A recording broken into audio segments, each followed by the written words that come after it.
Okay, so I wanted to make a quick video on this. This is a RT van. This happens to be a Chrysler. I think this one's a 14.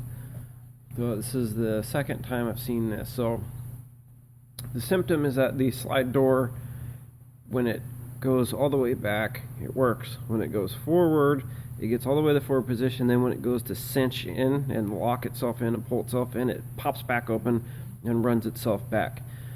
I've seen couple different failures from this. A lot of times it is the door module that loses its communication with the micro switch inside the latch.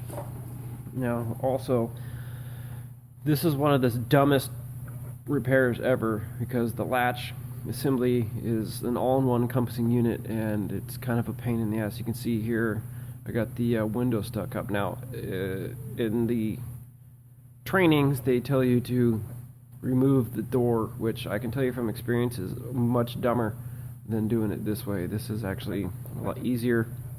I'm not going to get into that, but what I wanted to show was, so this is the lift plate and everything, you know, awesome Chrysler Mercedes design, all attached in one unit. So this is the inside the door panel.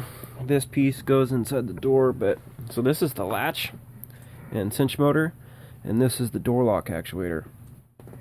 So here, this little switch right there is the cinch detection switch, I guess. So when the door runs all the way forward and it goes to latch, this is what tells the door module, hey, it's time to run in. So here is a brand new Mopar part. Now this is the switch. You see that the little retainer inside there that holds it in place, like, it's broken. So this door originally presented with a bad lock and the door wouldn't open, so I had to get in there and mess with it to get it to open.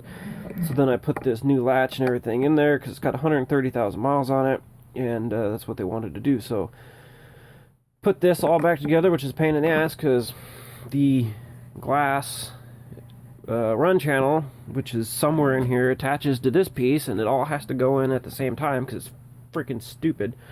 So I get it all together and close the door. It works one time and then stops. It's because that switch broke off.